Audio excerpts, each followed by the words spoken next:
iniciar lendo Lucas, capítulo 24, verso 36 ao 49.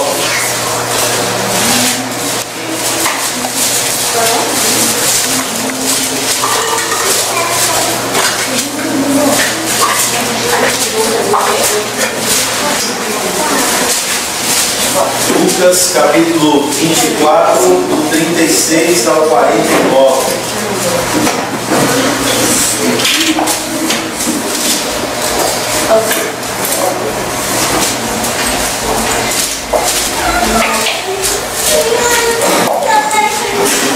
Eu vou ler e peço que os irmãos acompanhem a leitura. Lucas 24, 36 a 49. Falavam ele ainda estas coisas, quando Jesus apareceu no meio deles e lhes disse: paz seja convosco. Eles, porém, surpresos e atemorizados, acreditavam estarem vendo um espírito. Mas ele lhes disse: por que estáis perturbados? E por que sobem dúvidas ao vosso coração? Vede as minhas mãos e os meus pés, que sou eu mesmo. Apalpai-me e verificai, porque um espírito não tem carne nem ossos, como vedes que eu tenho. Dizendo isto, mostrou-se-lhes as mãos e os pés.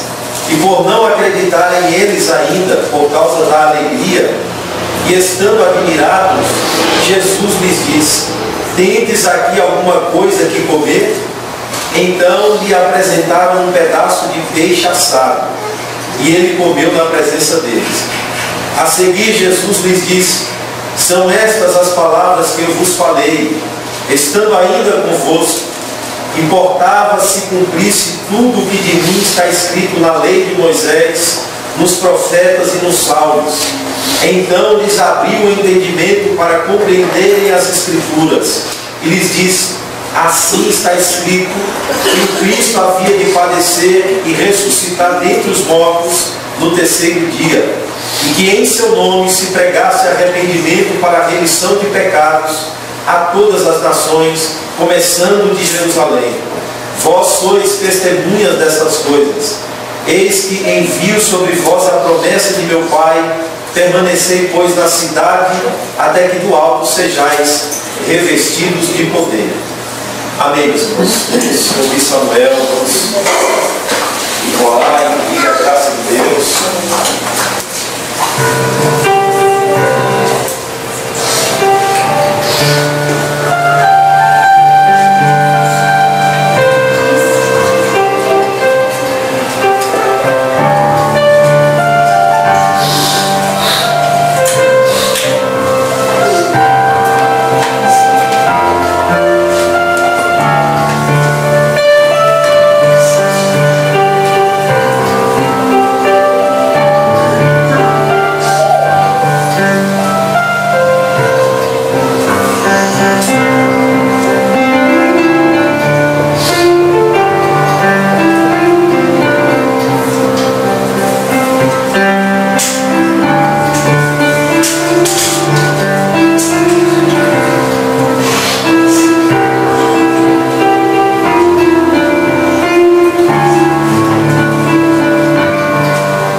Senhor, nós te agradecemos mais uma vez porque estamos aqui diante da tua presença. Amém. Em nome de Jesus, o teu Filho, que nós nos voltamos para ti, Senhor, para oferecer aqui o nosso culto, a nossa adoração, o nosso serviço, oferecer ao Senhor, ó Deus, o canto dos nossos lábios, as orações e, acima de tudo, ouvir a tua palavra, Senhor, de ser moldados por ela, ser corrigidos por ela, ser orientado pela luz da tua palavra, Senhor. Nós queremos te agradecer pela manhã, após ter ouvido, Senhor, acerca da forma tão ampla com a qual o Evangelho do Senhor sara as nossas vidas, ensinando, Senhor, que de uma maneira agradável ao Senhor temos condições de viver neste mundo, Senhor, e que este Evangelho traz saúde a todas as áreas das nossas vidas, traz saúde à forma como gastamos os nossos dinheiros, como usamos os nossos recursos. Traz saúde em como nos relacionamos com os filhos, com os pais, com as esposas. Ó Deus, traz saúde em como devemos nos portar na sociedade, como devemos ser homens políticos, mas um tipo de homem político de uma maneira correta, através da luz da Tua Palavra. Como a Tua Palavra, Senhor, nos ensina todos os aspectos da vida, nós queremos Te agradecer, Pai, porque o Senhor a prescreveu, o Senhor revelou a Tua Palavra, a fim de que cada um de nós, o Teu povo, não andemos, Senhor, na escuridão, nas trevas, nem sigamos as opiniões, Senhor, da nossa mente, dos nossos corações, da filosofia mundana, deste mundo caído, mas que através da Tua Palavra e da renovação do nosso entendimento, Senhor, cada um de nós que fomos chamados em Cristo, temos condições de ser luz e sal neste mundo.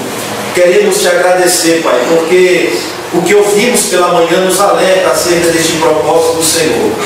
Queremos nesta hora, Senhor, aqui reunidos mais uma vez, ouvir de fato aquilo que o Senhor tem endereçado aos nossos corações e pedir que nesta noite, Senhor, todo pensamento seja trago cativo à Tua Palavra, que a Tua Palavra nos traga convencimento nesta noite, assim como o Senhor abriu o entendimento dos discípulos, ó Deus, para que eles compreendessem o Evangelho. Nós queremos Te pedir que o Teu Espírito traga a compreensão verdadeira do Teu Evangelho nesta noite, Senhor.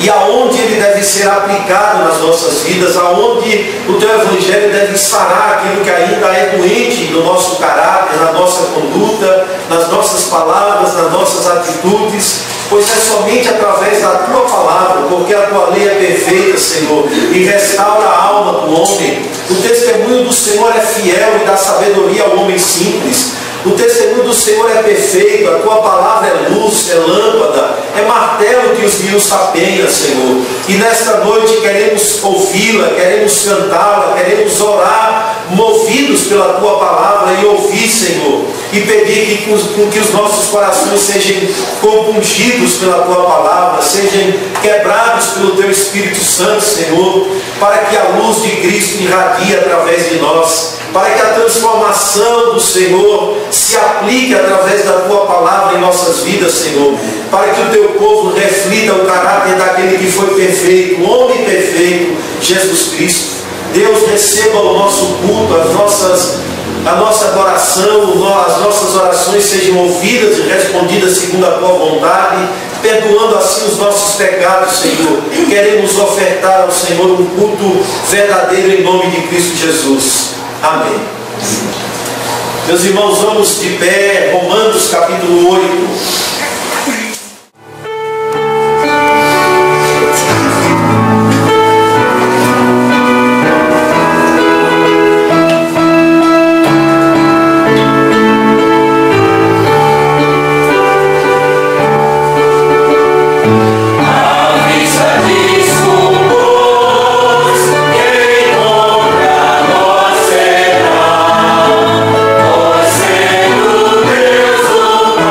Oh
Senhor tem sido um refúgio para mim.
Segundo livro de Samuel, capítulo 8.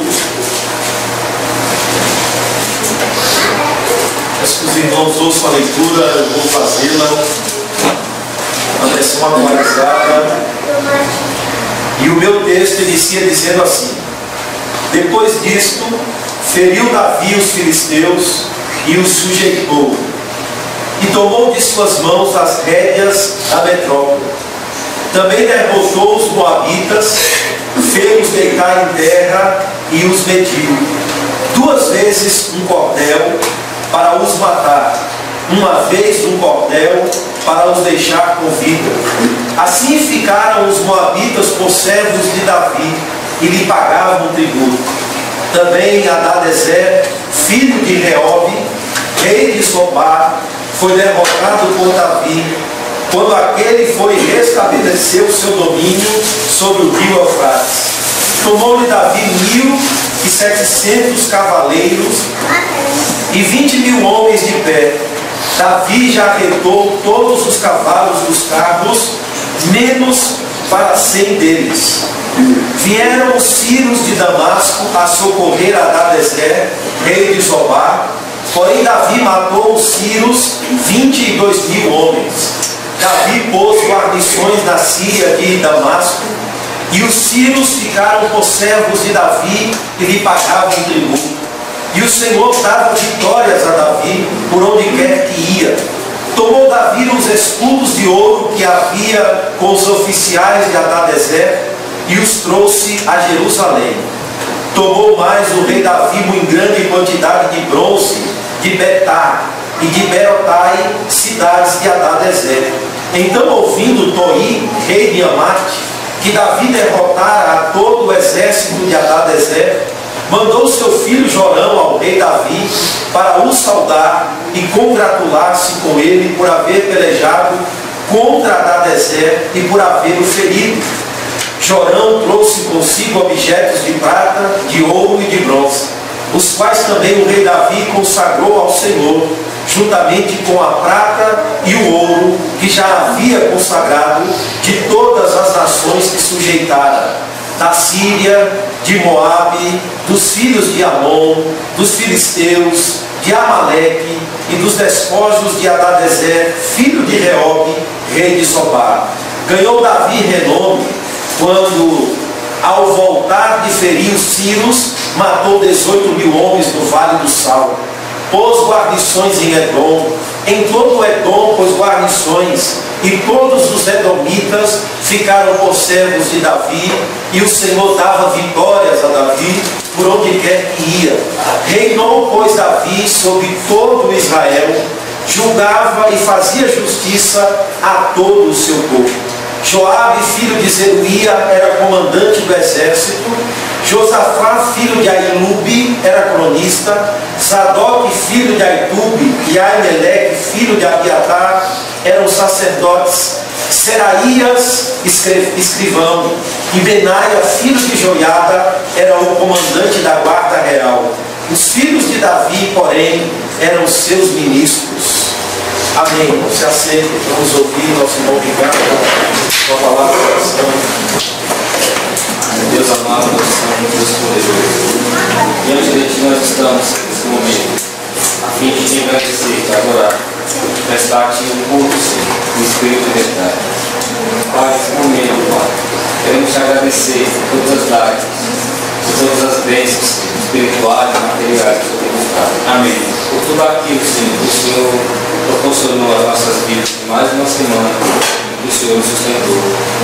Pai, nós te agradecemos pelo pão de cada dia, pelo estudo, pelo trabalho, amém, pela saúde, por tudo que o Senhor tem feito por nós, que é muito mais do que merecemos. Deus, também queremos te pedir perdão nesse momento, pelas falhas do nosso caráter, por aquilo que ainda entristece o teu Espírito em nós. Verdade. Pelos frutos que não demos, deixamos de dar, Senhor, nessa semana. Por tudo aquilo, Senhor amado, que da velha natureza que ainda reside em nós, que muitas vezes nos leva a cometer ações, atitudes, pensamentos, palavras que não honram ao teu Espírito Santo. Tem misericórdia de nós, nos perdoa em Cristo Jesus. Pai, também queremos te pedir, Senhor, que o Senhor venha habitar em nosso meio, Pai, de forma plena, verdadeira. Que o Senhor possa receber o nosso culto no trono da graça, Amém. Que os corações aqui possam ser alcançados, meu Pai, pela Tua palavra, que ora será pregada, que é cantada, que a comunhão verdadeira entre nós se estabeleça. Amém. Em todas as áreas. Pai, que nós possamos amar e tolerar uns aos outros, Pai. Que nós possamos, Senhor amado, crescer em santificação e em graça. Pai, te pedimos por cada membro dessa igreja, por cada homem, mulher, jovem, criança daqui, Senhor. Que o Senhor possa, meu Pai amado, nos moldar de acordo com a estatura de Cristo. Amém. Que o Senhor possa nos levar a uma espiritualidade verdadeira, Senhor. Que os nossos projetos, os nossos intentos sejam todos de acordo com a Tua vontade, estejam em Tuas mãos, Pai. Amém. De acordo com o criado Deus Santo. Então, pastor Fabiano, em Tuas mãos, abençoa eles, Pai, dá graça, amém. Dá cada vez mais graça sobre a vida deles, da vida deles, para que possa crescer em tudo.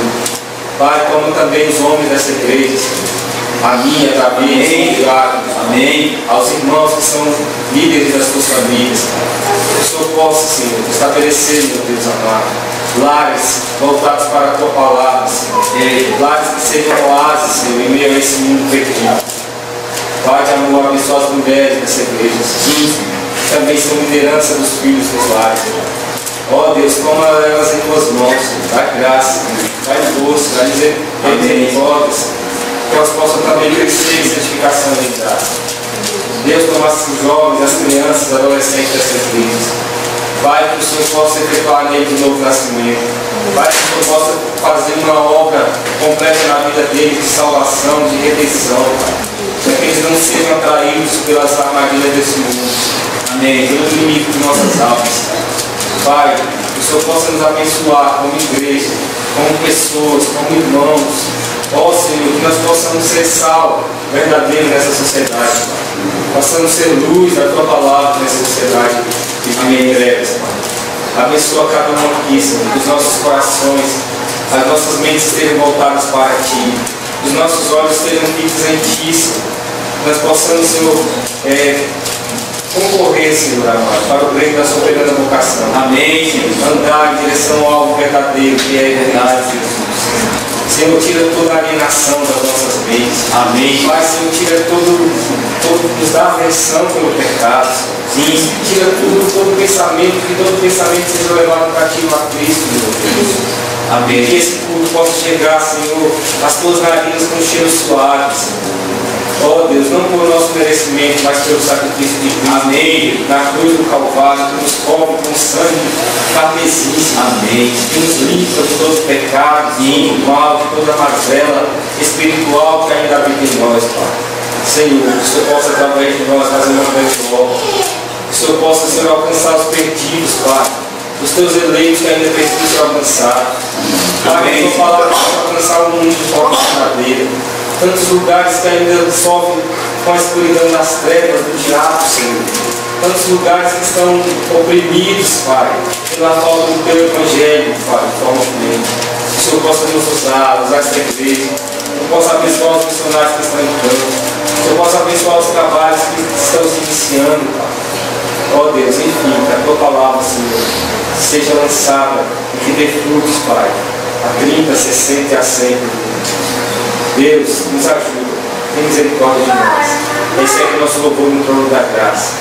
Senhor, por todos os problemas que nós entramos aqui com eles, nós possamos sair daqui descansados pela Tua graça, pela Tua misericórdia, pelo Teu favor, pela Tua mercê. Pois somente o Senhor, Pai, é uma constante em nossas vidas. Somente em Ti nós podemos confiar. Em nome de Jesus nós te agradecemos. Amém. Amém. Meus irmãos, vamos de pé, 347.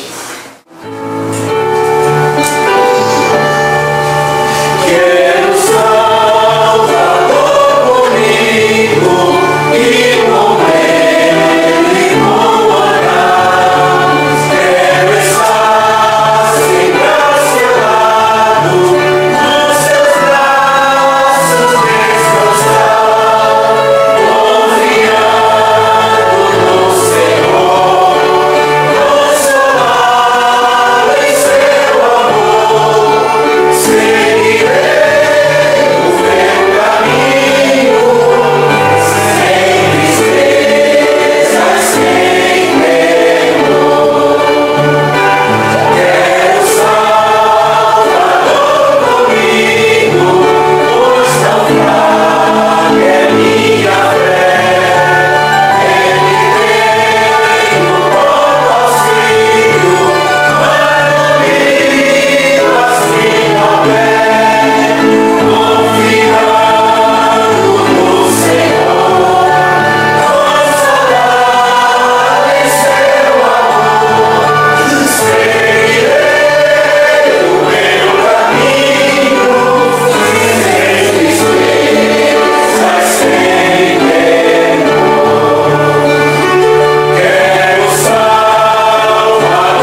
Filho Celeste é o título do hino.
Marcos capítulo 8, são 3 versículos que nós iremos ler, versículo 31, 32 e 33.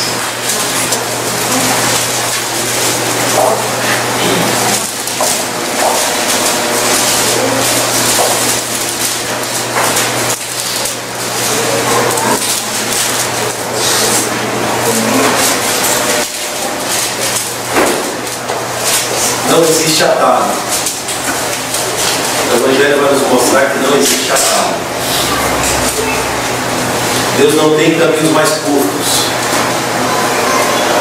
Eu quero ler o verso 31, que inicia assim: Então começou ele a ensinar-lhes que era necessário que o Filho do Homem sofresse muitas coisas, fosse rejeitado pelos anciãos, pelos principais sacerdotes e pelos escribas, fosse morto e que depois de 3 dias ressuscitasse. E isto ele expunha claramente, mas Pedro, chamando-o à parte, começou a reprová-lo. Jesus, porém, voltou-se e, fitando os seus discípulos, repreendeu a Pedro e disse: Arreda, Satanás, porque não cogita das coisas de Deus, e sim das dos homens. Amém. Se assim.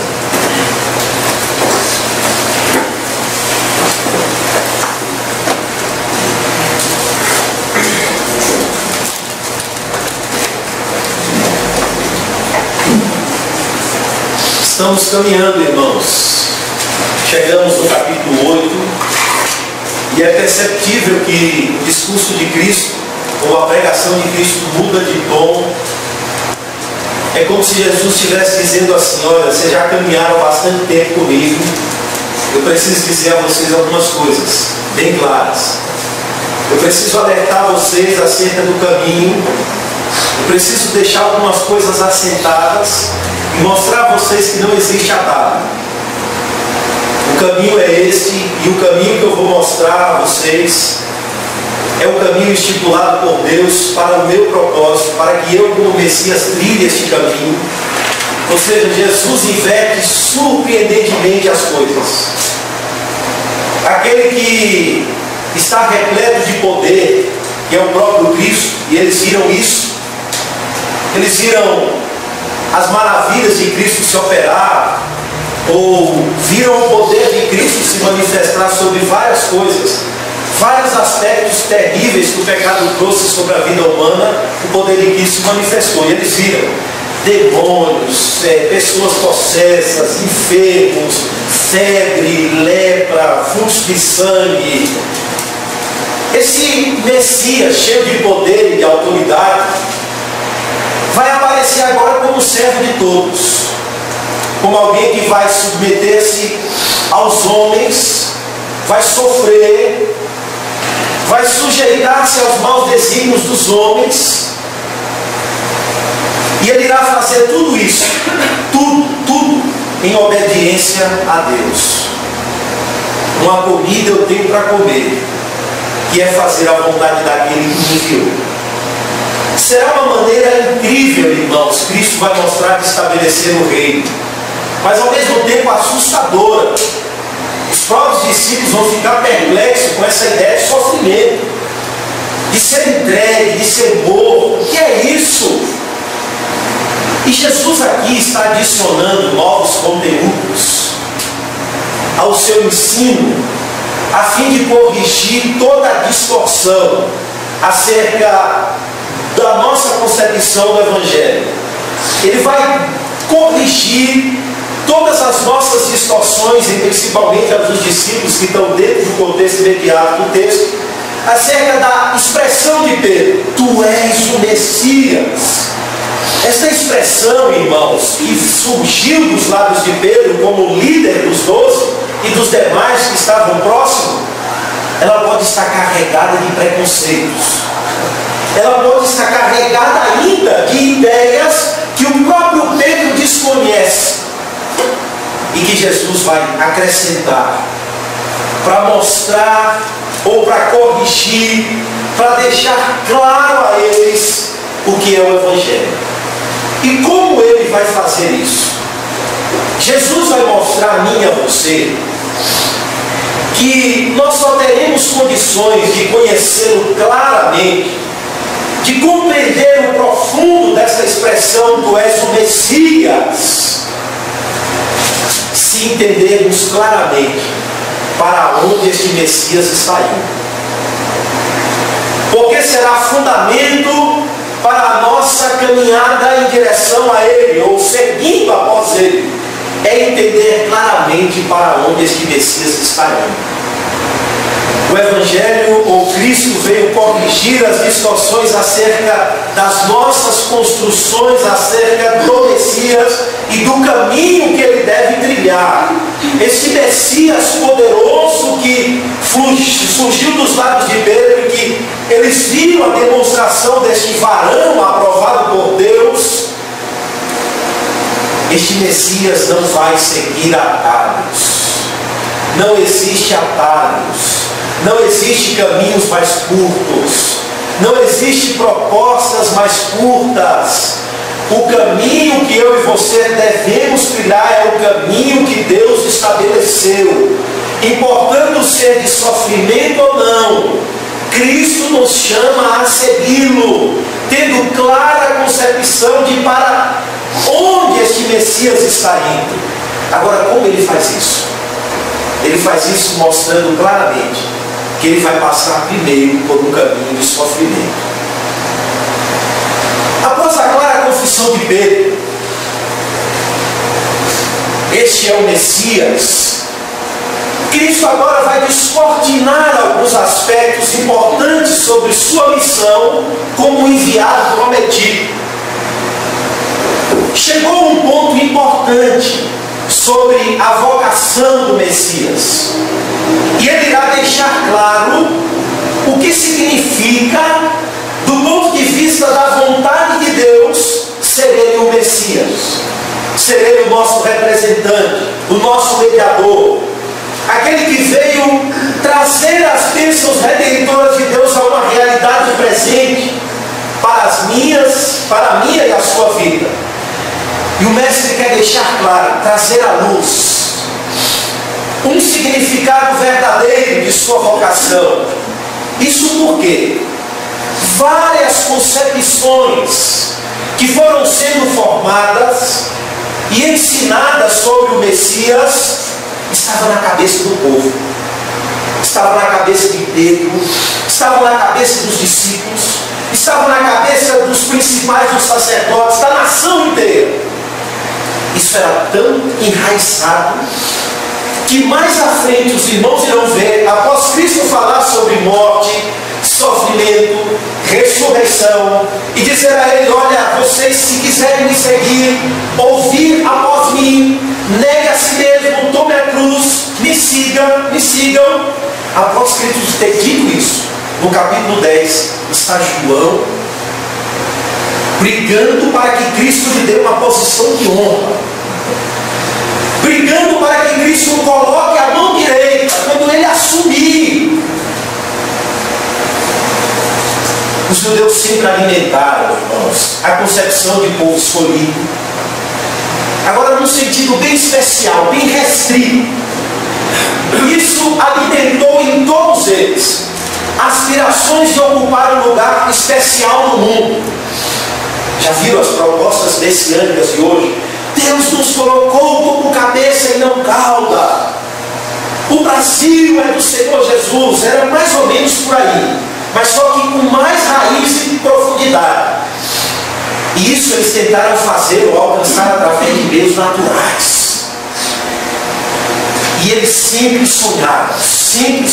Acabamos de ler 2 Samuel capítulo 9, onde o texto começa a narrar as vitórias de Davi. Eles sempre sonharam com um rei que iria se levantar da estirpe de Davi, um rei que faria grandes obras e justiça, poder, iria colocar Israel como cabeça das nações de novo.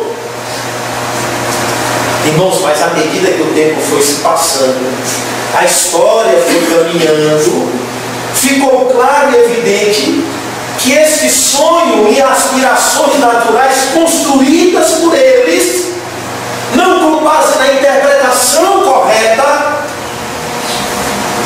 jamais eles iriam alcançar.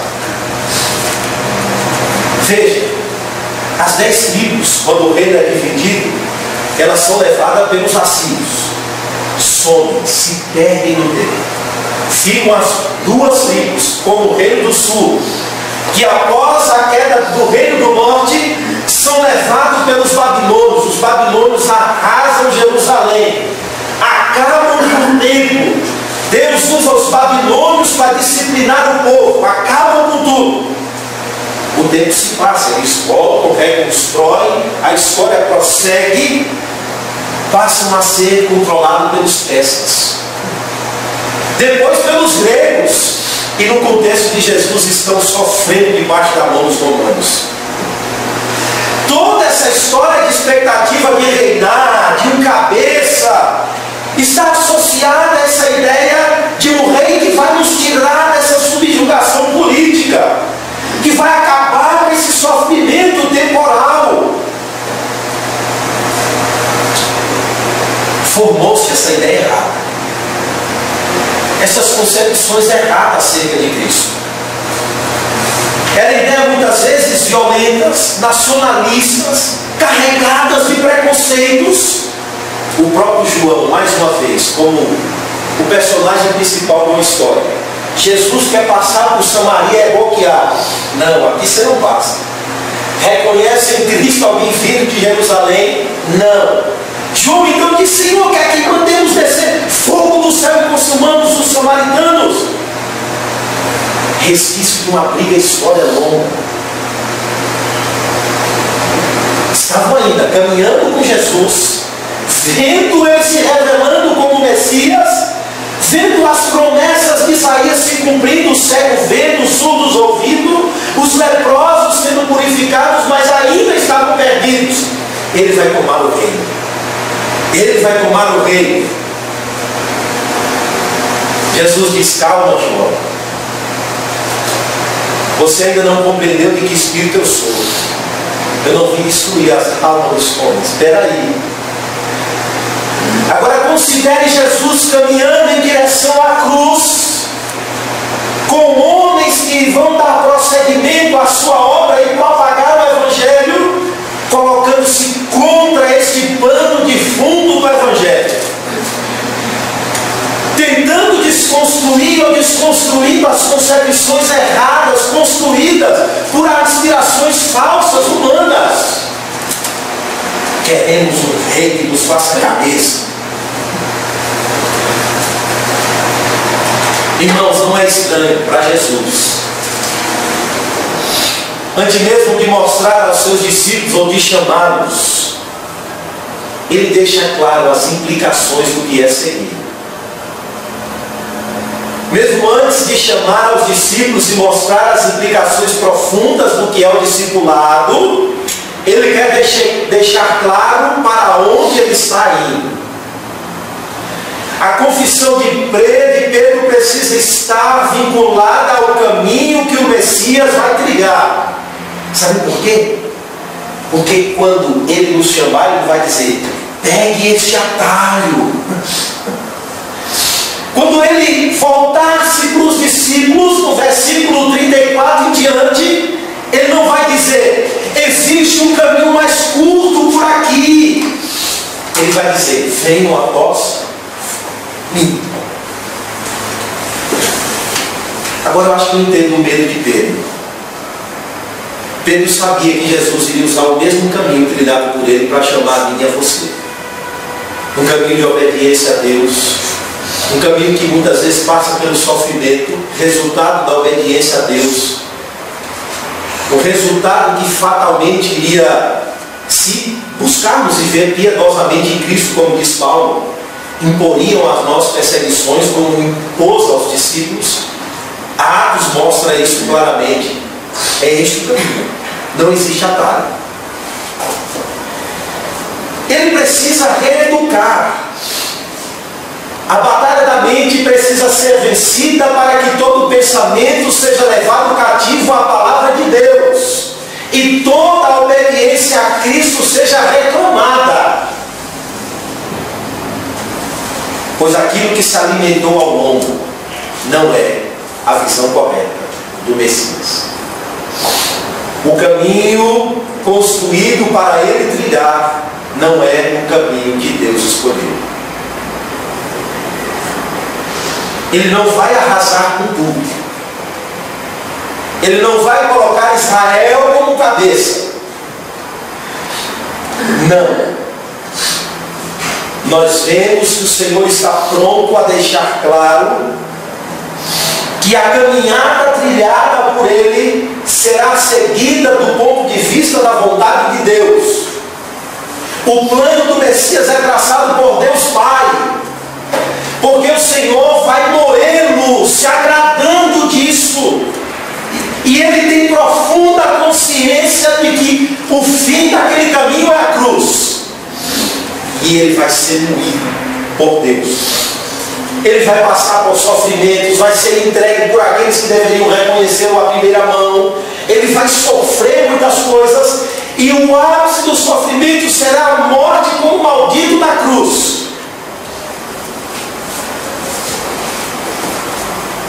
Ele poderia ter dito assim: eu? Não. Mas o Senhor está pronto a trilhar o caminho da obediência. O segundo Adão está pronto a trilhar o caminho da obediência. E não um caminho que represente as aspirações humanas, as cogitações humanas, sugestões de Satanás. O próprio texto vai dizer: planos que propõem a Cristo um caminho mais curto. Não, é este aí o caminho. Ou seja, a salvação, o caminho, o sacrifício, o sofrimento, a morte, a ressurreição é obra da graça de Deus. O fato dos homens confessar a Cristo o Messias, o próprio Pedro, Mateus vai dizer que Cristo disse: não foi carne e sangue, mas foi o Pai que operou para que tu confessasses a mim como Messias. No próprio jardim, irmãos, sobre intensa e forte aflição, ele pede a Deus que o livre dessa hora, mas que todavia não seja feito o que ele quer, mas o que tu queres, Senhor. Nem o próprio Cristo determinou o seu caminho, nem ele. Uma coisa eu tenho para fazer, reforço, é fazer a vontade daquele que me enviou. Jesus quer deixar claro e bem assentado: ele vai trilhar um caminho de sofrimento. E o verso 31 diz como ele fez isso, como ele alertou os seus discípulos. Ele fez isso ensinando. O verso 32 estabelece o advérbio, ou o modo como ele ensinou, claramente. Ou seja, acabou as parábolas, viu? Acabou as parábolas, acabou os enigmas, acabaram os enigmas. Vocês vão conhecer claramente o caminho que eu vou seguir. O Senhor vai ensiná-los acerca da sua verdadeira identidade. Aqui Cristo está mostrando que o seu discipulado é construído sobre bases claras. Ele poderia omitir aspectos de sua vocação para ter seus discípulos e a multidão mais próxima dele. Mas uma coisa que Cristo foi e tem demonstrado é que ele nunca foi leviano. Chegou a hora de tratar as coisas às claras. Eu sou um rei, mas um rei que vai tomar uma cruz, carregar uma cruz, carregar um sofrimento. É este o modelo do discipulado de Cristo, irmãos. Quando ele nos convoca, responsabilizando-nos a seguir, ele fala de cruz, identificação com ele, carregar o símbolo da maldição, do pecado, símbolo de que com ele também fomos cravados na cruz. E ele reforça seu messianato, ou sua vocação messiânica, quando ele diz assim: era necessário que o Filho do Homem sofresse muitas coisas, fosse rejeitado pelos anciãos, pelos principais sacerdotes e pelos escribas, fosse morto e que depois de 3 dias ressuscitasse. Ele usa uma expressão chamada de Filho do Homem, já usada por Marcos, um termo que reforça aquilo que Pedro já havia dito: tu és o Messias. Ele vincula a confissão de Pedro a essa expressão Filho do Homem. O que Jesus está dizendo é que ele é aquele Filho do Homem descrito por Daniel capítulo 7, o representante do reino escatológico de Deus, aquele que vai assumir toda a perspectiva perdida no primeiro Adão. Ele vai, como o segundo Adão, agradar a Deus, ser exaltado por Deus em sua presença, retomar a vontade de Deus, o governo de Deus sobre todas as coisas. Em Cristo, todos os anseios do povo de Deus serão satisfeitos e cumpridos. Todos. Ele é o resgate do governo e reinado de Deus sobre o seu próprio povo, sobre aqueles a quem Deus deu a ele. O primeiro Adão é da terra, Paulo diz. Fracassou em seu propósito de representar federalmente os homens. sua representação estava debaixo da possibilidade de fracassar, e fracassou. Fracassou porque ouviu sugestões para seguir atalhos. Você vai ser como Deus. Fuja deste governo de Deus sobre você, você será livre. Que conversa de deixar de possuir o fruto proibido? Possua e você vai ver que Deus está tentando manipular vocês. Saia desse governo soberano de Deus sobre vocês e assuma a dianteira desse jardim. A Adão, o primeiro, Deus mostrou que não existe atalho. Adão, não existe atalho. Amém. Eu não lhe fiz ameaças. Eu não lhe fiz ameaças. Nem lhe enganei acerca daquilo que era verdadeiro, para tê-lo preso no meu jardim, obrigado, subjugado, escravo. Mas pelo contrário, tudo aí, Adão, era seu. Perfeito, claro, relacionamento perfeito com a criação e com Ele mesmo, o Criador. Adão perdeu. Perdeu. Cristo é o segundo. Agora, compare o caminho do primeiro com o caminho do segundo. O Senhor deixa claro que Ele veio reforçar o conceito de Messias. Ele amplifica e aprofunda a confissão de Pedro, tornando as coisas claras. Eu sou o Filho do Homem, o segundo Adão. Seus anseios serão satisfeitos em mim. Eu vim restabelecer o governo de Deus sobre a vida de vocês. Eu vim satisfazer a vontade de Deus, quebrada no primeiro, e que trouxe essas consequências todas sobre as pessoas que o primeiro representava. Mas para isso não haverá atalho. Ele diz: é necessário que eu sofra muitas coisas, seja rejeitado, morra, ressuscite. Ou seja, todas as coisas serão restabelecidas, como está sendo em Cristo. O segundo Adão será a cabeça e representante da nova criação. É por isso que Paulo em Efésios diz que ele é o cabeça da igreja.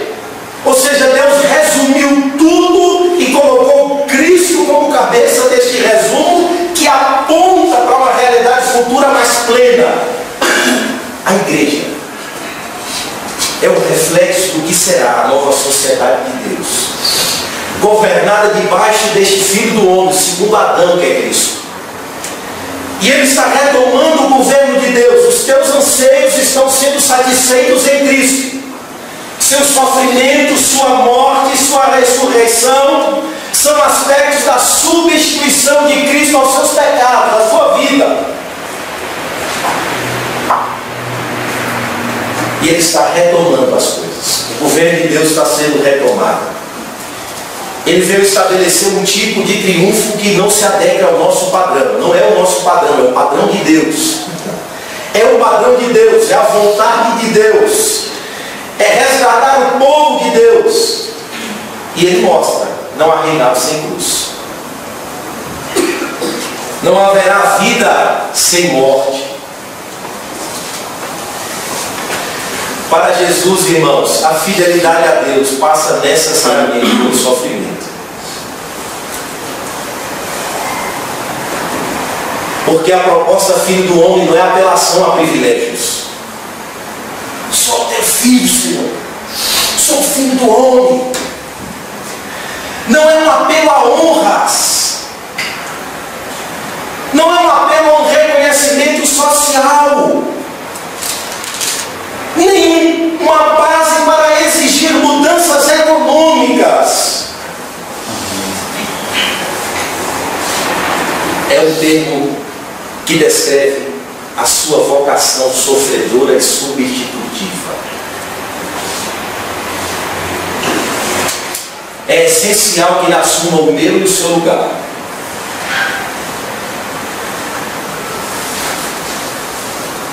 E ele só está sofrendo porque assumiu o meu e o seu lugar.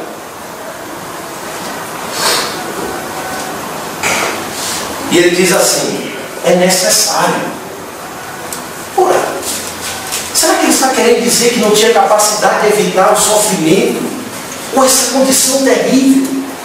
No próprio jardim, Pedro pega uma espada e corta a orelha do servo. Ele vai lá e... Pedro, guarda a tua espada.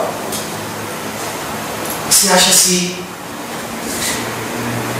fosse da vontade de Deus me livrar, ou se eu quisesse me livrar de tudo isso, eu não rogaria a Deus que mandaria miríades de anjos para me livrar?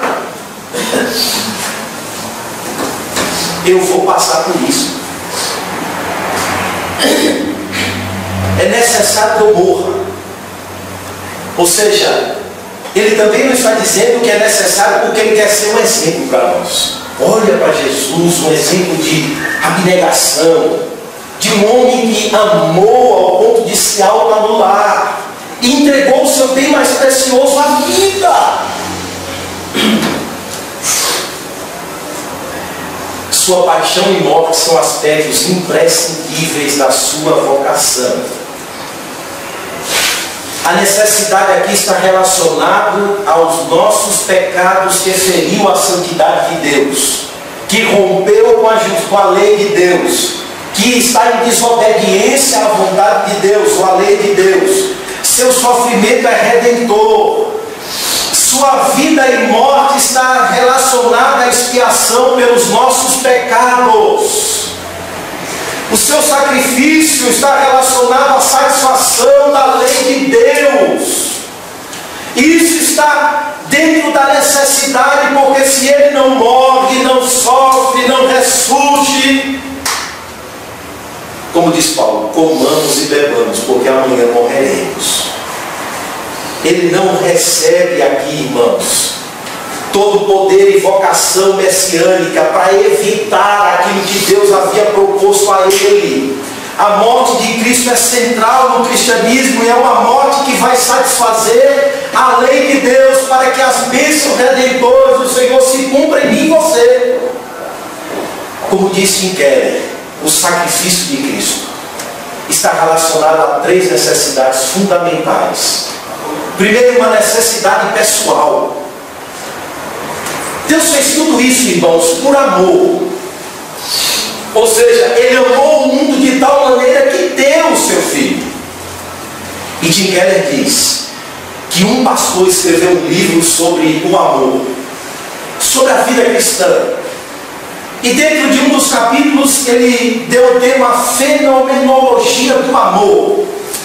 E ele diz, olha, até mesmo uma criança mais distante do convívio familiar e da afeição dos homens reconhece e sabe o que é um amor falso e um amor verdadeiro. E este pastor comentando diz, nós não temos condições de amar verdadeiramente. Amamos realmente, mas não verdadeiramente e profundamente como o amor deve ser expressado através de nós.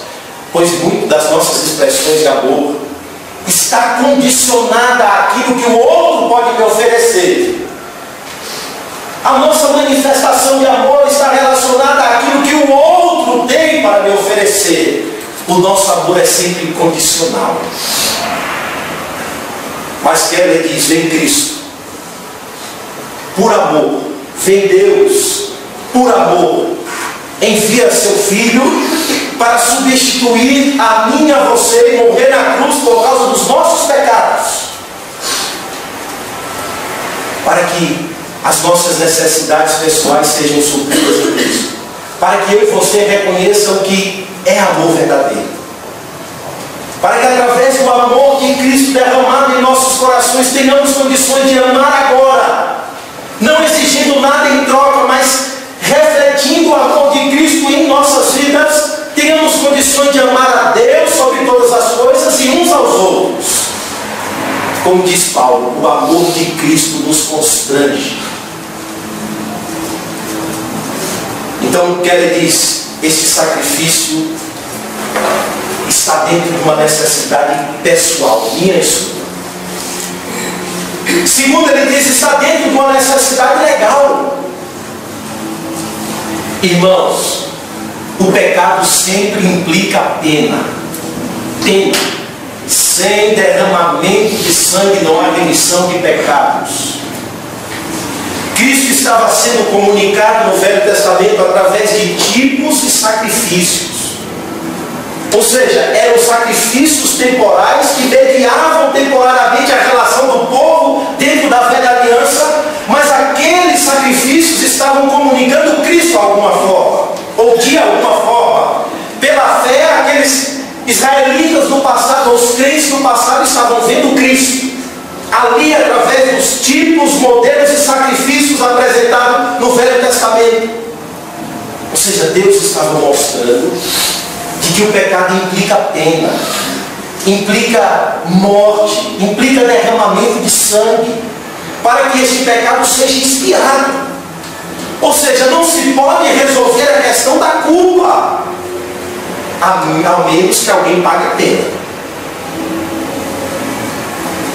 Você não obteria o perdão de Deus se alguém não satisfizesse a lei de Deus. Você não teria justiça se em Cristo você não fosse satisfeito.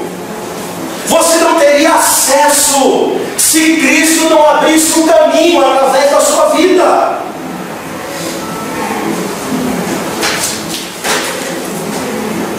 A necessidade está dentro de uma questão legal. Deus é ferido pelos nossos pecados. A lei de Deus é quebrada pelos nossos pecados.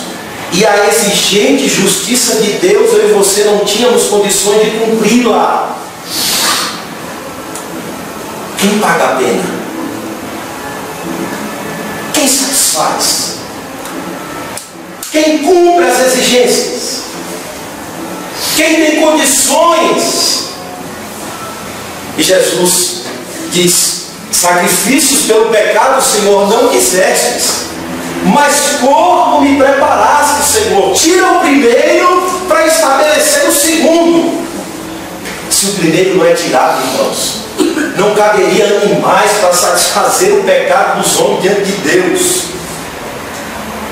Mas Ele, uma única vez, como sacrifício de si mesmo, ofereceu um sacrifício de valor eterno. Amém.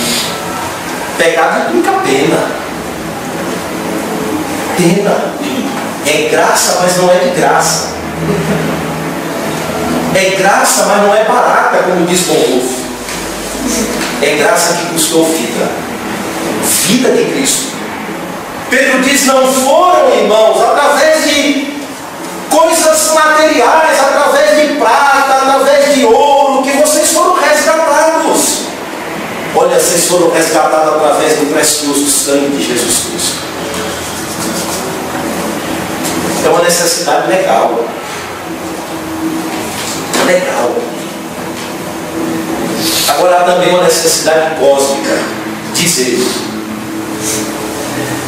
a morte de Cristo não foi um fracasso, uma falha. Sabe o que a cruz revela? Que os sistemas do mundo são falidos.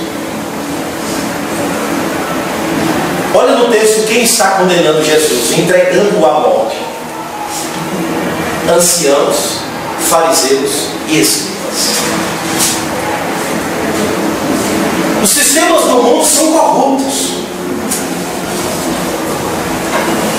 Sabe o que é que o poder que eles tanto aspiravam que este Messias tomasse, que colocasse uma direita, outra esquerda, que destruísse? É o poder que o mundo possui, que se transforma em opressão, em injustiça, em condenações injustas, e não o estabelecimento da justiça, não a retribuição justa das questões do mundo. Não. À medida, irmãos, que alguns possuem poder, eles usam o poder para o benefício próprio, para o estabelecimento da injustiça, para o aumento das desigualdades. A morte de Cristo representa o fim mais cruel para um homem injusto. Esse de fato é justo, Cristo. Mas essa morte passa a ser a melhor coisa para nós. Nós temos pavor à morte, a sofrimento. Mas este sofrimento e morte é a melhor coisa para nós. Sabe por quê? Em Cristo, a morte perde o seu aguilhão. Em Cristo nós temos condições claras de reconhecer o sistema do mundo, combater a injustiça através da morte e sacrifício de Cristo, viver não uma vida que coadune um poder opressor e injusto, mas uma vida que nos faz viver a justiça de Deus, o padrão de Deus. Mas acima de tudo, o fator mais essencial é a sua morte. Porque em Cristo a morte perde o seu poder, perde o seu aguilhão sobre nós, sobre os crentes. Isso tem resultados práticos. Qual é? Acabou o medo, acabou a fobia da morte, acabou a insegurança. Temos agora em Cristo a condição de seguirmos a Ele com amor e coragem. Não mais medrosos, inseguros. Como diz Hebreus, Ele nos livrou da fobia da morte. Em Cristo agora temos a condição de saber que todas as coisas cooperam para o nosso bem. Em Cristo, irmãos, o mundo passa a ter outra visão. As coisas agora têm uma outra dimensão. Tudo é visto agora como realidade. Este mundo tem coerência em Cristo. Você passa a viver coerentemente, embora haja ainda no mundo sistemas injustos. Você tem condição de viver coerentemente em Cristo, satisfeito na sua vida e morte, amparados pelo seu sofrimento e levados a viver pelo seu amor de uma maneira leal, justa, correta, sem medo, sem inseguranças. Cristo diz assim: sabe quem vai me entregar? Olha, os anciãos, que eram os membros leigos do Sinédrio. O Sinédrio era uma espécie de senado judaico, e a nata desse senado, destes homens poderosos, eram os anciãos, uma turma de leigos que representavam o povo, o interesse do povo, os principais dos fariseus e os mestres da lei. São eles.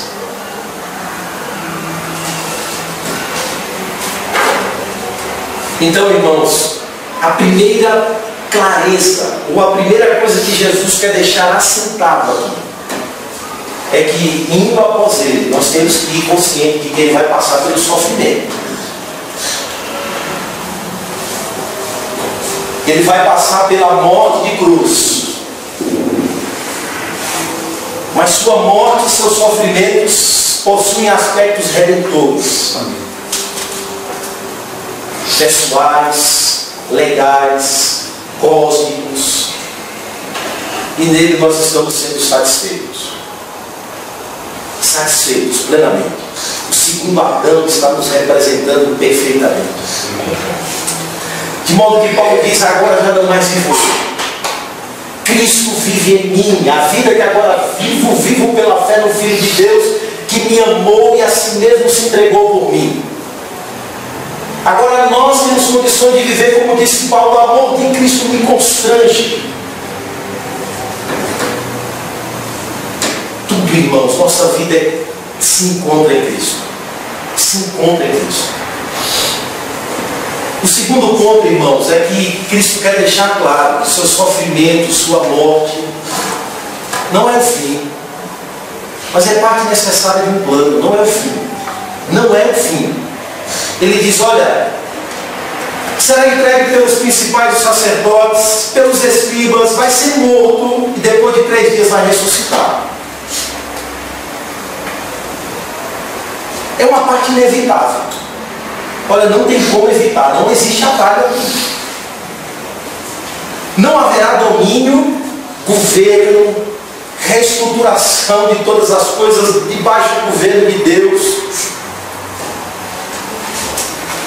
se eu não der a minha vida, se eu não servir aos homens?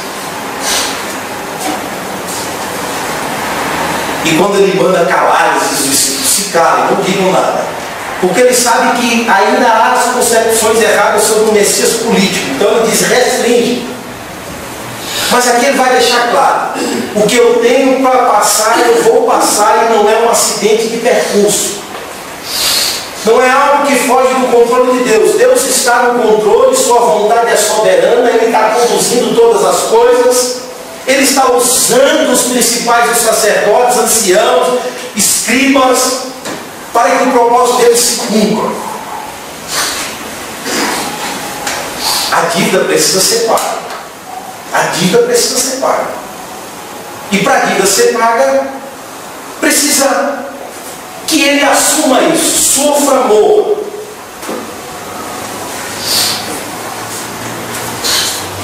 Mas, como nosso substituto, assumindo a nossa morte, nossos pecados, no versículo 32 ele está deixando claro, a ideia aqui é de alguém que está falando com franqueza, com clareza, com ousadia.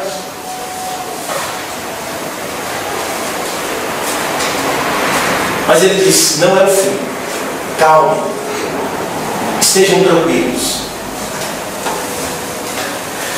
Não é o fim, essa jornada é longa, mas não é o fim. É como se Cristo estivesse sendo intelectualmente bem honesto, para alertar: não é o fim ainda, viu? Não é o fim. Ou seja, a sua morte e sofrimento não está se cumprindo. Ou Isaías 53 não está traçando um quadro de um Messias fracassado, alguém que foi incapaz de evitar este mal. Os irmãos que lembram da cruz, né? Se ele é de fato o Filho de Deus, desça da cruz. Até mesmo diante da sua morte, a proposta para ele é: desça da cruz. Não. Isso não diminui nada, ele diz. Nada. Ele vai ressurgir.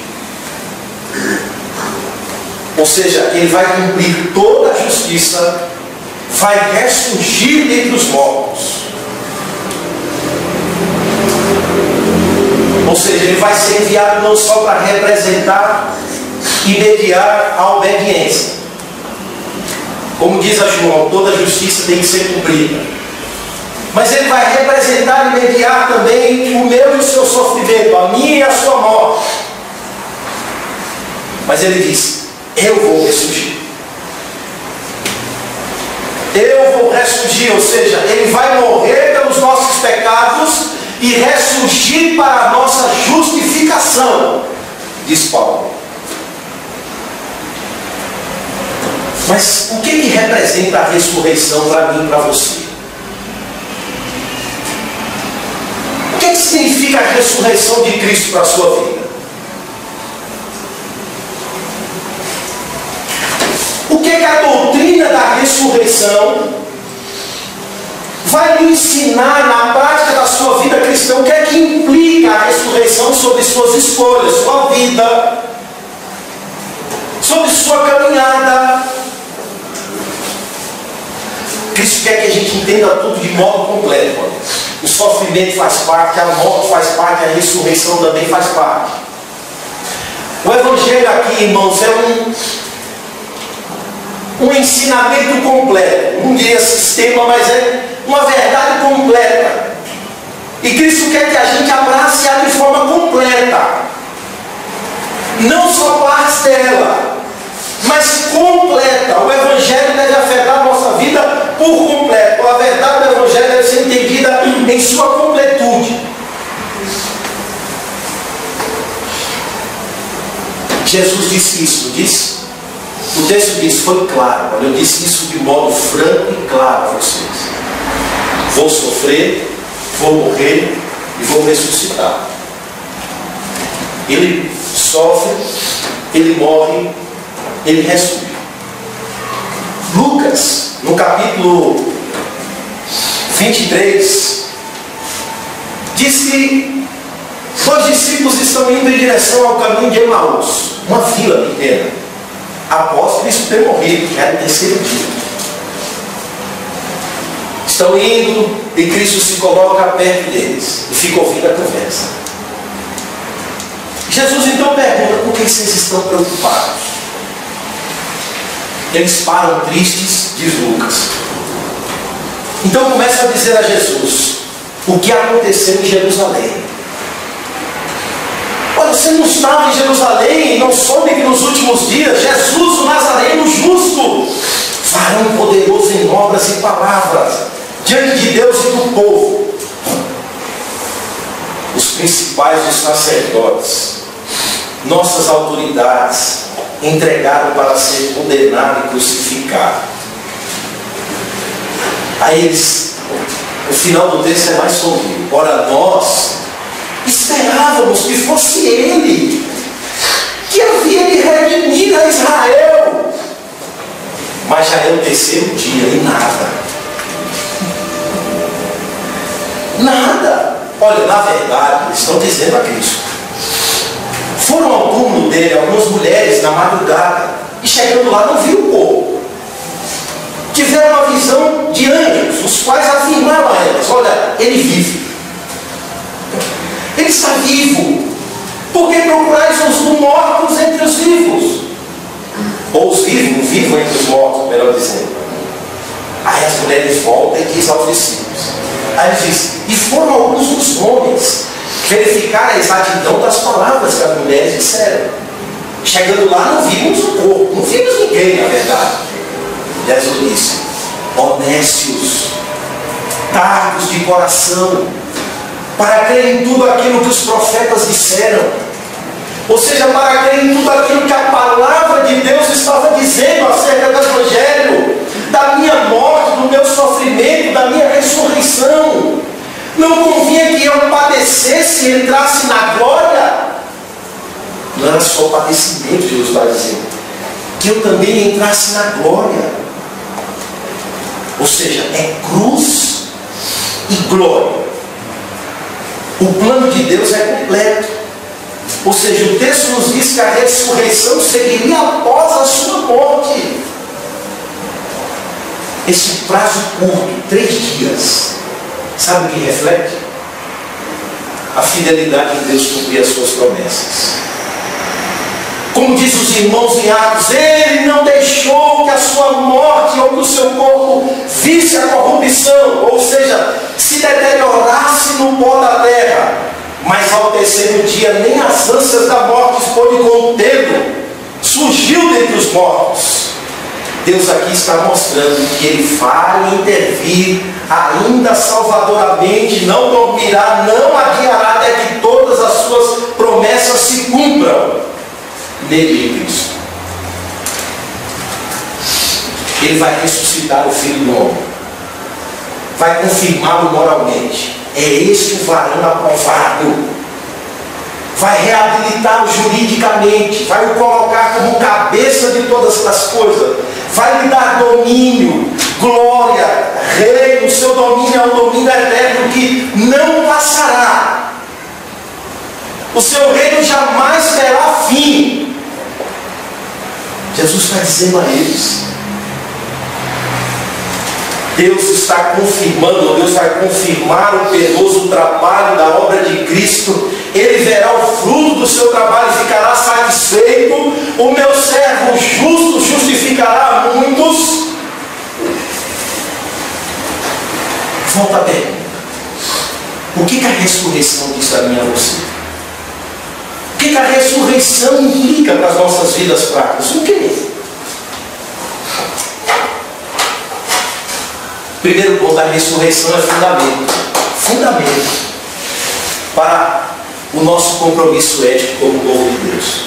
Romanos capítulo 6. Se com Ele morremos, com Ele também reinaremos. se participamos da sua morte, também participamos da sua ressurreição. Amém. Os nossos pecados foram gravados na morte de Cristo, para que andemos em novidade de vida. Ou seja, a ressurreição de Cristo é um dos fundamentos em Romanos 6 para nos estimular ao comportamento ético.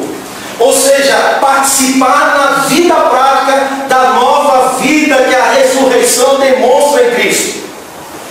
Vida de compromisso com Deus. Ou seja, os meus pecados foram gravados na morte de Cristo. Ou seja, eu não posso mais viver compromissado com aquilo que levou Cristo à cruz, os meus pecados. Mas devo agora, participando da nova vida em Cristo, andar como filho de Deus, como nova criatura. Andar numa vida nova. E Paulo diz, foi isso que o batismo representou. Morte e ressurreição. É isso. Você todo dia deve entender, eu morri em Cristo, estou vivo para Deus em Cristo. Os meus pecados foram gravados em Cristo, os meus pecados levaram Cristo à morte, à cruz. Mas a cruz foi a crucificação do meu velho homem, dos meus pecados, da minha vida desregrada, da minha vida escrava ao pecado. Mas a sua ressurreição representa a nova vida em Cristo Jesus, o novo homem, a novidade de vida, o compromisso com Deus. E Paulo diz, como viveremos? Ainda no pecado, se para ele morremos. E Paulo faz uma defesa da ressurreição, da morte e ressurreição de Cristo, mostrando que no batismo espiritual nós participamos da sua morte, morrimos com ele, mas também ressurgimos com ele.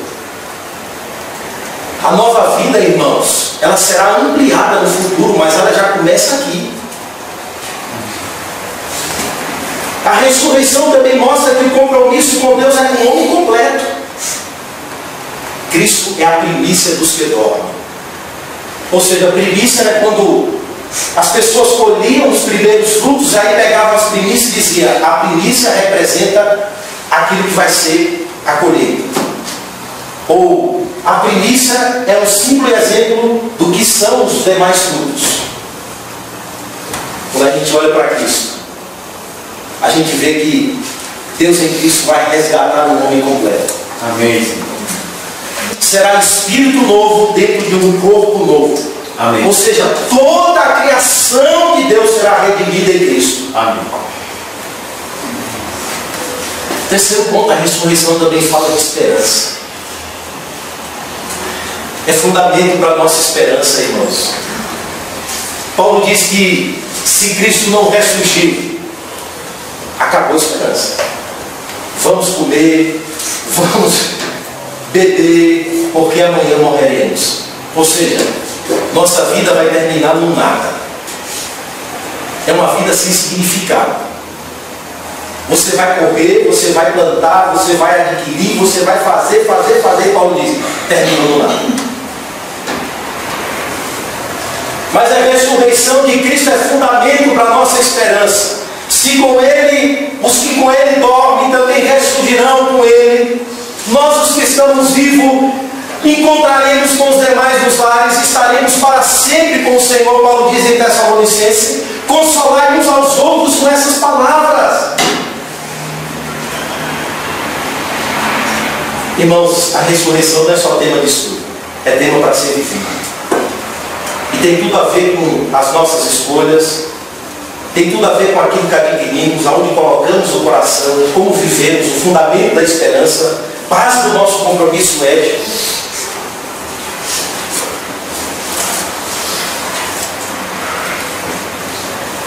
Não termina na morte. Não. Termina na vida. Ele sobe, aí fica todo mundo olhando. Por que estás olhando, varão Gabriel? O mesmo Jesus que subiu é o mesmo Jesus que vai descer. E João diz, quem nele tem esta esperança, purifica-se a si mesmo. Está vendo? Como a ascensão de Cristo, após a sua ressurreição, é fundamento para João apelar os cristãos a viverem de uma maneira separada, pura. gente às vezes entende o contrário, né? Rapaz, Jesus, estou salvo, tenho esperança, deixa eu viver a vida, Deus. Vou aproveitar, vou me lançar. João diz, é o contrário, é freio. É compromisso com Deus, com Cristo. Sua morte, seu sofrimento é substitutivo, substituiu você. Você está vivendo ou praticando aquilo que levou Jesus Cristo à morte, à cruz, ao sofrimento substitutivo, redentor, expiador.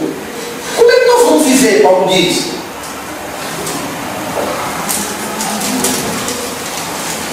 Agora a ressurreição diz, olha, estamos vivos, nova vida.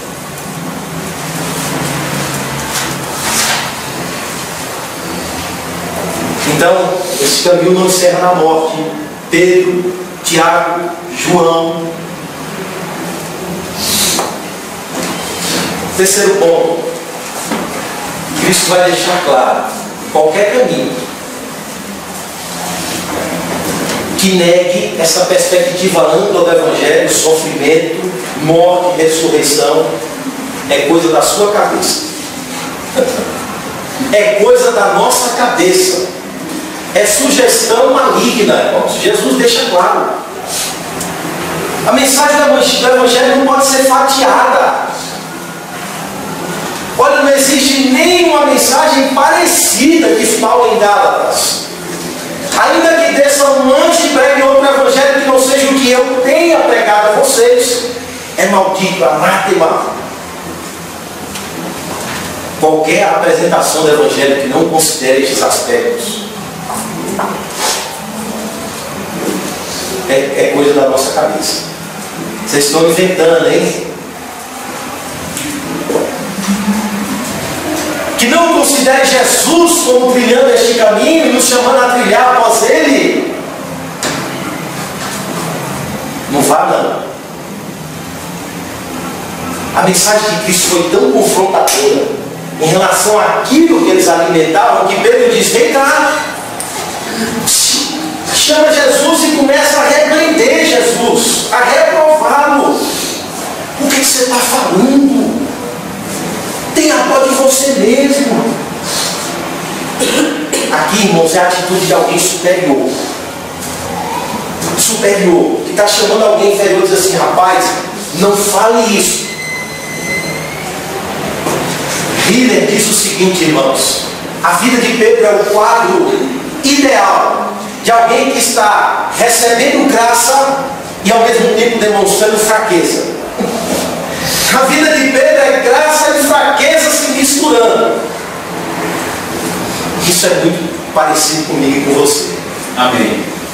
Nós muitas vezes demonstramos um aspecto bastante ortodoxo em alguns pontos, mas nos escandalizamos em alguns, nos colocamos superiores em alguns que achamos não se encaixar com aquilo que está na nossa cabecinha. Se fala disso. Princípios regulador do culto se espana, se fala disso, daquilo se espana. Ou seja, é incapaz de demonstrar uma convicção, mas se olha para o aspecto da vida dele, como está distante do Evangelho, como precisa ser confrontado por Cristo. Como são aspectos humanos que ele construiu com cara de piedade sobre a vida dele, e que o Evangelho precisa urgentemente desmascarar para ele ser curado. O Pedro está lá, reprovando.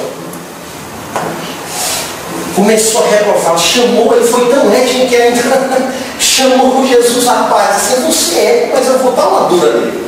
Não vou deixar de graça isso. Agora, se fosse eu e você, nós diríamos assim, ah não, é só um aspecto de uma manifestação humana errada ainda. Calma! Jesus viu além, irmãos. Jesus viu além. Pedro estava combatendo aquilo que era Fundamento. Tira o fundamento de uma casa. Tira o fundamento do edifício. Desconstrua o fundamento que é Cristo. E você vai ver. Jesus disse, aí não tem ninguém inocente. Pedro diz, fitando os olhos, ou Jesus fitando os olhos em Pedro, a expressão, a ideia é que Jesus faz assim, se volta para todos, não só para Pedro, mas alguém que se volta para todos eles, repreendeu a Pedro e disse, arreda Satanás.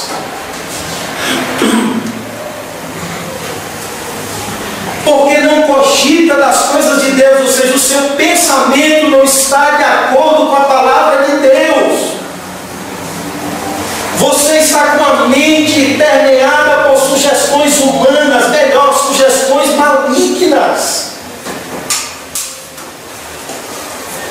O que é que ele disse ao primeiro? Foi assim que Deus disse. O que é que ele disse ao primeiro? Você será como Deus. Ou seja, Pedro está querendo livrar Jesus da cruz. Construir um atalho para Cristo.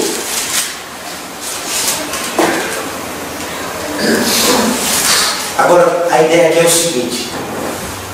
Pedro está escandalizado com Cristo, porque como pode alguém cheio de poder no meio, capaz de levantar multidões para seguir, de satisfazer gente, as multidões que estão lá aqui dentro, multiplicadores, peixes, imagina esse homem governando em Jerusalém.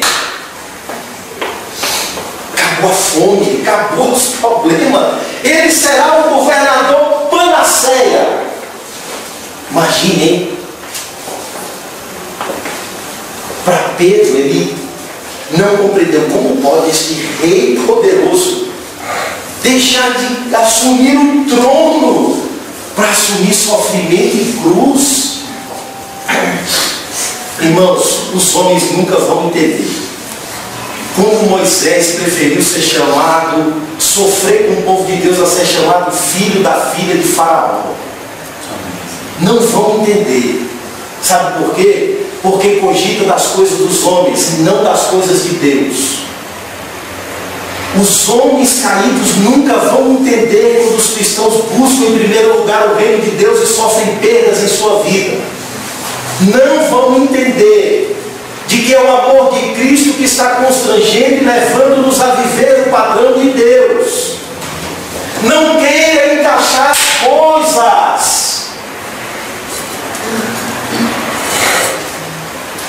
Na visão de Pedro, o trono era o principal. Bota o trono logo, Jesus. Que cruz, que sofrimento, bota o trono. Cristo vê mais do que sugestões humanas. Cristo conhece a minha e a sua mente, sabe o tanto que ela está longe do padrão do Evangelho.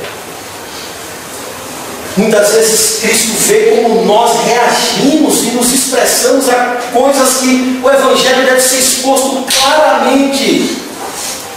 E aí a gente amentona humana, faz assim com o Evangelho: cruz, sofrimento, abnegação, negar-se, obedecer, pregar, viver.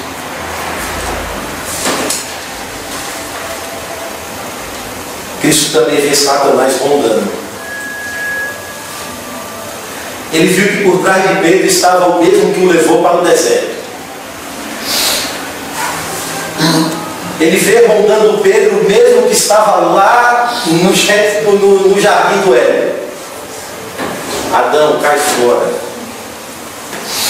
Irmãos, não existe atalho. Não negocie o Evangelho para impor sugestões humanas. Não existe atalho. Você pode estar sendo envolvido por tramas malignas. Essa é a verdade, clara. Assim como Pedro. Porque Cristo está vendo na boca de Pedro o mesmo que eu disse a ele: não, transforma essas pedras em pães. Eu vou te dar todos os reinos do mundo. Fuja da cruz.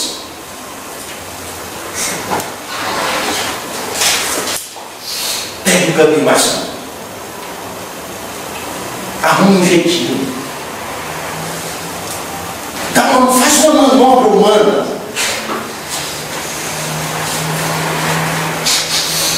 Veja, irmãos, o pensamento humano, sem a graça, por mais espiritual que ele tenha de ser, ele não é nada mais, nada menos do que instrumento maligno. Maligno. Ainda mais assuntos sobre salvação, cruz, ressurreição, morte. Isso só entra na mente humana através da intervenção graciosa de Deus. Do contrário, vamos ser advogados do diabo. Desculpe a expressão.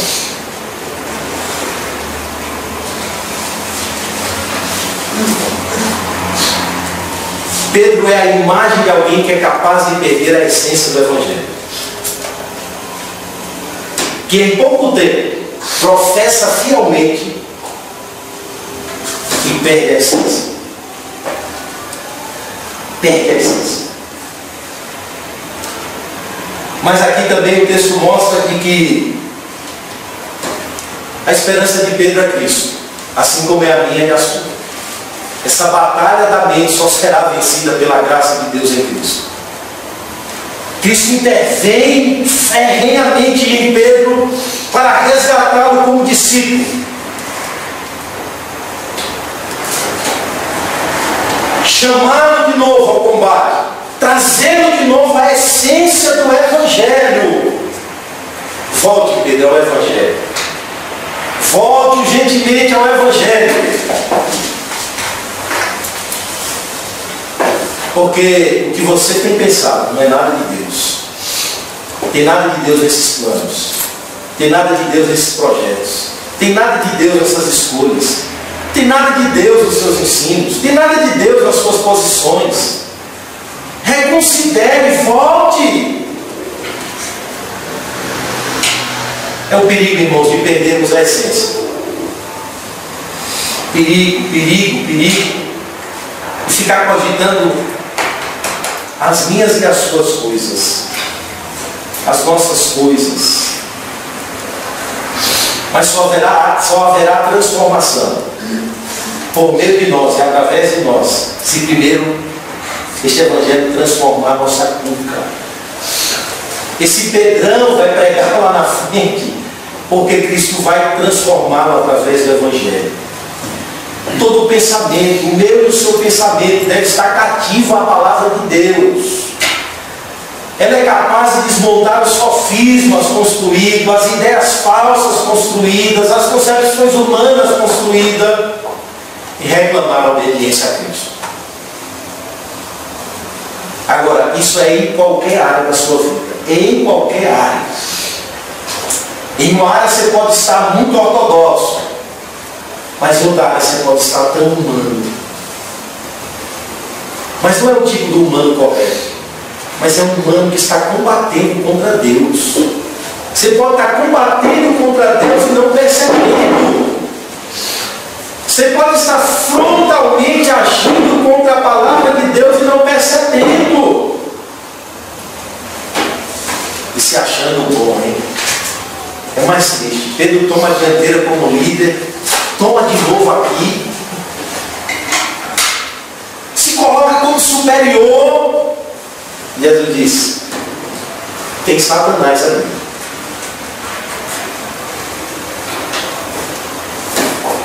Tem Satanás usando a mente humana aí. Irmãos, o caminho é esse, viu? Não existe atalho. Não existe atalho, meus irmãos.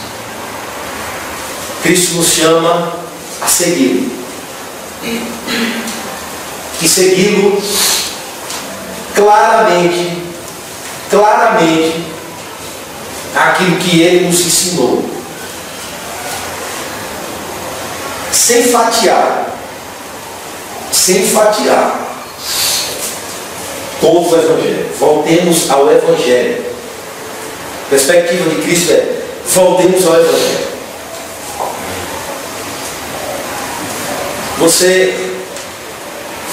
Reconsidere quem é o seu Messias. Volte ao Evangelho.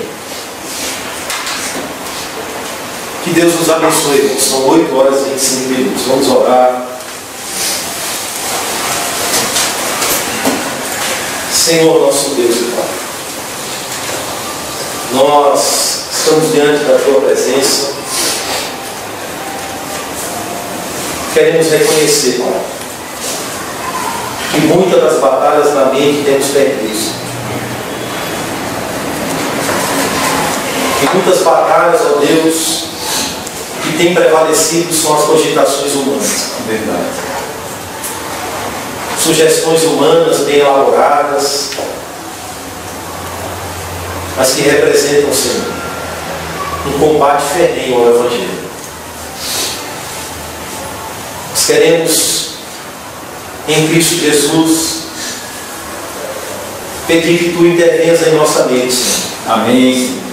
Através deste poderoso Evangelho. Sim. Que Teus ensinamentos não somente sejam claros, Senhor, de uma maneira didática, de uma maneira ensinada, mas que ele seja percebido por nós. Amém. Tão claro como ele é ensinado, Senhor. Percebido, vivido, que ele desconstrua, Senhor, todo fundamento que não seja Cristo em nossas vidas. Sim, sim. Todo fundamento, Senhor, que não seja em Cristo, Pai, mas que seja algo como uma mistura de Cristo e mais aquilo que eu gosto, que eu quero, que eu me afeiçoo, mas que Tu és poderoso para desmontar em nós, desarmar, transformar, iluminar, fazer-nos cair em si. É o que nós nessa noite te pedimos, Senhor. Dá com que todas as nossas vidas, todas as áreas das nossas vidas sejam organizadas pelo Teu Evangelho. E que Tu sejas o fundamento, Senhor, claro, limpo, da nossa casa espiritual, Senhor. Amém. Da nossa vida cristã, da nossa caminhada, da nossa jornada como discípulo. Que nós percebamos as aplicações da Sua morte, do Seu sofrimento, da Sua ressurreição para a nossa caminhada, Senhor. É o que nós em Cristo te rogamos nesta noite, em nome de Jesus. Amém. Amém.